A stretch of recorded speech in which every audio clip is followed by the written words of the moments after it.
দর্শক এই মুহূর্তে এভারকেয়ার হাসপাতালের সামনে আছেন আমাদের বিশেষ প্রতিনিধি আহমেদ সারোয়ার। সরাসরি যাচ্ছি সেখানে।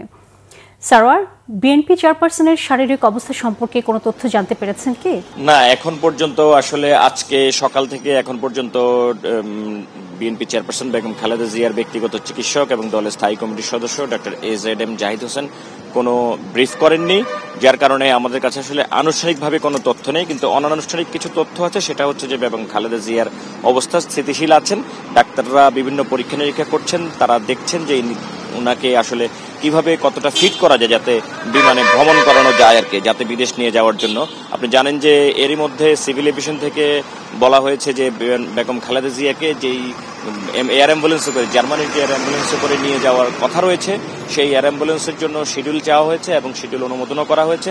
এইটা এখন পর্যন্ত শিডিউল হচ্ছে আগামীকাল আসবে এবং তার পরের দিন তাকে বেগম খালেদা জিয়াকে নিয়ে যাওয়ার জন্য প্রস্তুতি আছে। তবে সর্বশেষ briefing a doctor AZM Zahid Hossain বলেছিলেন যে আসলে ওনাদের সবার অগ্রাধিকার হচ্ছে খালেদা জিয়ার সুস্থতা এবং তার চিকিৎসা, এবং উনি যদি বিমানে ভ্রমণ করতে না পারেন, কারণ এত উচ্চতায় ভ্রমণ করা অসুস্থ মানুষের পক্ষে, তার শরীর যদি ফিট না হয় তাহলে ওনারা চাইলেও তাকে বিদেশে নিতে পারবেন না।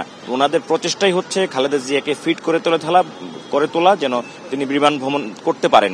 সেই প্রক্রিয়াগুলো চলছে এবং ওনারা বলছেন যে বেশ কিছু প্রতিদিনই আসলে ওনার যে রোগ, প্রতিদিনই ওনাকে বিভিন্ন পরীক্ষা নিরীক্ষা করা হচ্ছে এবং পরীক্ষা নিরীক্ষার পরে রেজাল্ট যখনই এরকম অনুকূলে হবে, বিমান ভ্রমণের অনুকূলে হবে, তখনই তাকে বিদেশ নিয়ে যাওয়ার জন্য অনুমতি দেবে মেডিকেল বোর্ড এবং তারপরেই ব্যবস্থা করবে বিএনপি তাকে বিদেশে নিয়ে যাওয়ার জন্য।